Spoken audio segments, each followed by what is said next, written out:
Who could resist watching an episode before sleep of relaxing and fun wilderness building? He is a blessing for late-night insomniacs. After watching, you're guaranteed to drift into sweet dreams. So grab your phone with around 70% battery. Find the most comfortable position to lie down, and let's enjoy this relaxing process together. 2 years and 6 months ago, Martin in Siberia built a treehouse in the forest. But considering thunderstorms or extreme conditions, living high above ground was not very safe. So Martin decided to build another shelter, a semi-underground one, so he would have more options. He immediately sketched out a draft of the log cabin. After finishing the plan, Martin dragged his luggage and set off. Although the Siberian forest was already a frozen, snow-covered land, still, it didn't shake Martin's determination to build his new home. After 2 hours of trekking through the snow, Martin finally found a suitable site. But before officially starting work, he had to set up the camp first. After all, building a shelter is a long process, and in such a snowy land, you can't miss any of the necessary equipment. Once everything was ready to go, Martin officially began the building stage. First, he roughly planned out the size of the foundation. Then he could take a shovel and start digging down. Because the ground was frozen in winter, it was extremely hard for him to dig alone. So, Martin called his good friend Tom to help. Now the work efficiency was instantly doubled. The foundation digging planned for 2 days was now finished in just one night. To reward himself after a hard day's work, Martin prepared a very hearty dinner. After eating and drinking his fill, he decided to rest early, to be full of energy for tomorrow's tasks. The next morning, when he woke up, the forest was still swept by icy cold winds, making the temperature drop by more than 10 degrees. By then, the foundation pit was frozen over, making the next steps difficult. To solve this problem, Martin carried in some dry firewood and lit it inside the pit. This way the frozen soil would thaw again, allowing Martin to dig holes at the 4 corners to set the foundation posts. After completing this step, he only needed to follow the measurements on the drawing to saw the corresponding logs. Thanks to the forest's rich winter timber resources, Martin was able to collect wood with ease. In just a short while, he collected enough logs for building, then inserted them one by one into the foundation pit. To make the logs connect more securely, Martin carved matching grooves into each log. After putting them up, he hammered in long nails to fasten them.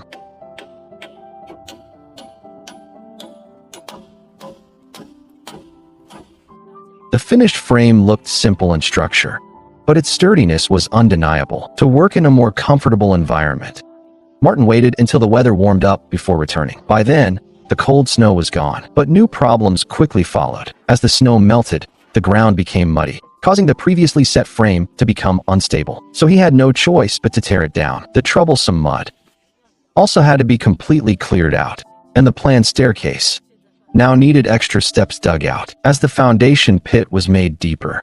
After a morning of non-stop digging by the two of them, they ended up with an enlarged foundation pit.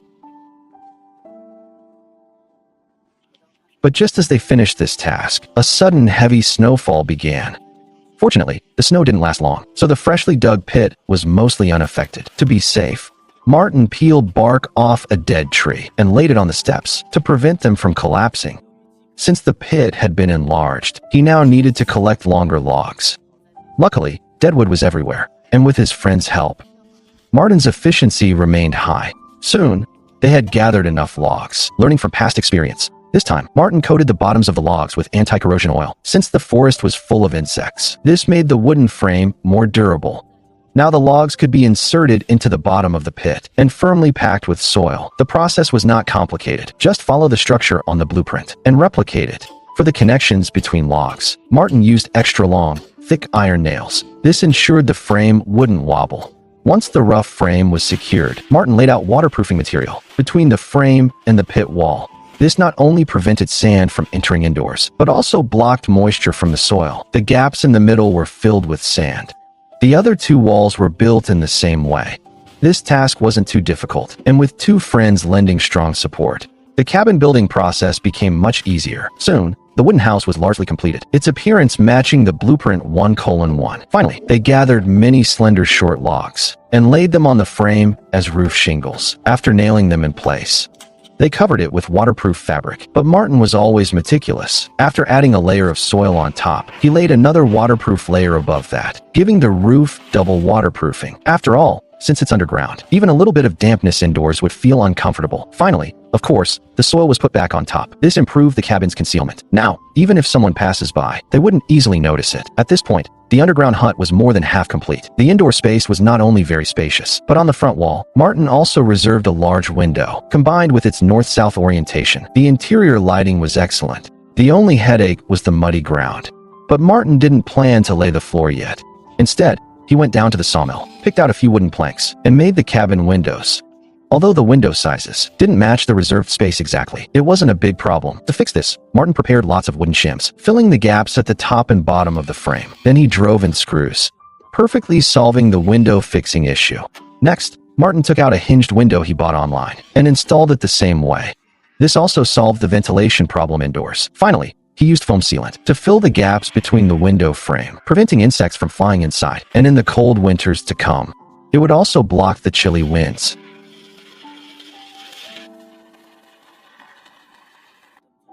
After finishing this task, Martin used a spiral drill to make holes in the ground. Then he found a log of suitable thickness, cut it to the right length, and inserted it into the prepared foundation pit. Finally, he drove in long nails to secure it to the wall. In the middle section, Martin used a chainsaw to cut into the log, leaving an opening.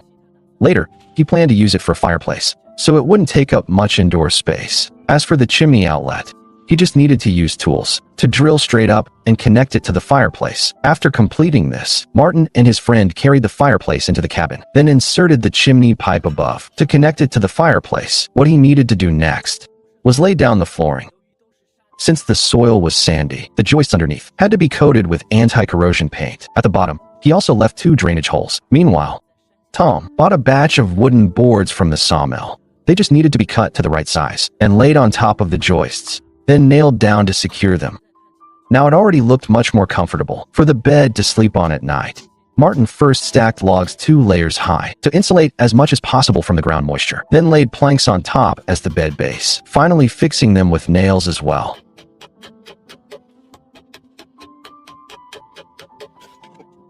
After finishing, he lay down to test it, and the comfort level was quite good. Of course, the final task was coating everything with insect-proof paint, which not only prevents insect damage, but also makes the wooden boards much more durable. While waiting for it to dry, Martin also spread grass seeds evenly around the house.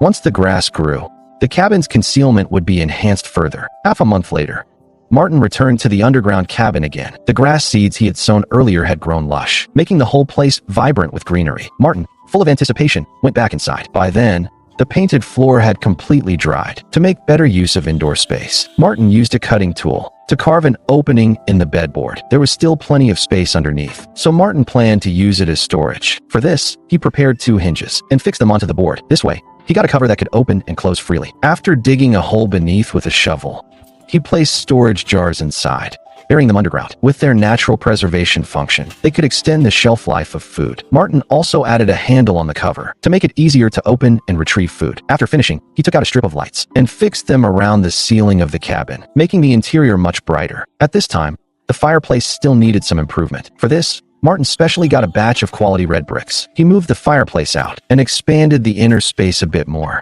Martin planned to line the inside with red bricks to avoid direct contact with soil and prevent dampness. As a science-minded man, he didn't expect his bricklaying skills to be excellent too. Soon he had a neat, well-shaped space. Then he put the fireplace back in place, which looked much better now. Careful Martin also stuffed insulation around the flue pipe to prevent it from wobbling. Finally, he sprayed the flue pure black so it wouldn't look too obvious. Once everything was ready, Martin couldn't wait to light the fireplace. As the logs burned fiercely inside, the rising smoke added a touch of liveliness to the place. For this, Martin also bought a fan, which works by heat induction. As long as it's placed on the hot fireplace, it will start turning automatically, blowing out the heat from the fireplace, making the interior even warmer. Not enough.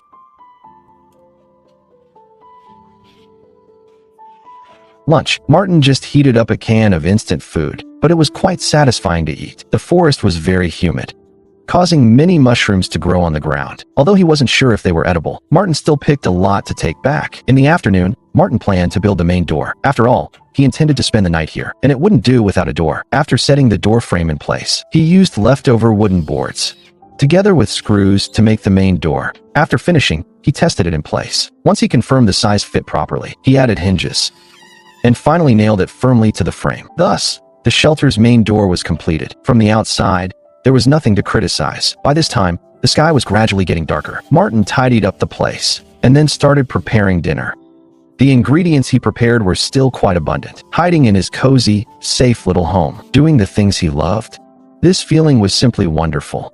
The next day was sunny. To make the shelter more hidden, Martin decided to conceal the entry ladder as well. He first built supports at both ends, then trimmed away the excess soil on the sides. Although he didn't have friends to help, Martin's solo work efficiency wasn't low at all. After finishing this task, he nailed wooden planks on both sides of the ladder. This way, even on rainy days, the soil nearby wouldn't collapse. And the next task was, naturally, the next step was to finish the stairs. The process wasn't complicated.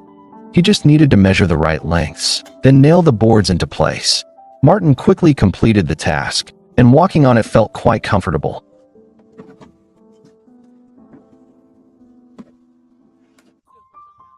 Finally, he prepared insect-proof paint and sprayed the entire entry ladder evenly inside and out. After finishing, he refilled the area with sand, hiding the entry ladder completely. Martin also took out grass seeds and scattered them on both sides. After completing this task, it was time to build the entry ladder's door. Martin cut wooden boards to the right length, then laid them flat to form the main structure. He secured them with screws, creating a large, solid wooden panel. Its load-bearing capacity was excellent. Lastly, he added hinges and sprayed it with insect-proof paint as well. Now, the shelter was finally complete. Considering the large temperature difference outdoors, Martin stuffed insulation cotton into the gaps to prevent cold wind from seeping in at night. The window glass was a bit dirty, so Martin used detergent and cleaned it thoroughly. Now the tidy environment looked much more pleasant and comfortable, considering the interior is all wood. To prevent the fireplace's high heat from damaging the cabin, Martin covered the area around the fireplace with iron sheets. He didn't want all these days of effort to go to waste. After finishing this task, the safety level was maximized. Later, while living in the cabin, there would inevitably be many bottles and jars, so Martin used the leftover wood during the day to make a storage shelf. This would make the cabin much tidier for storage later. In addition, Martin used lotus leaves to nail on an extra wooden board. When not in use, it served as a cover for the shelf. When needed, it could be lowered and used as a dining table, saving quite a bit of indoor space. Once everything was ready, Martin took out tonight's ingredients from a storage jar under the bed. The food for tonight looked very plentiful. He chopped everything into small pieces, then put them into a pot, sprinkled with various seasonings for marination.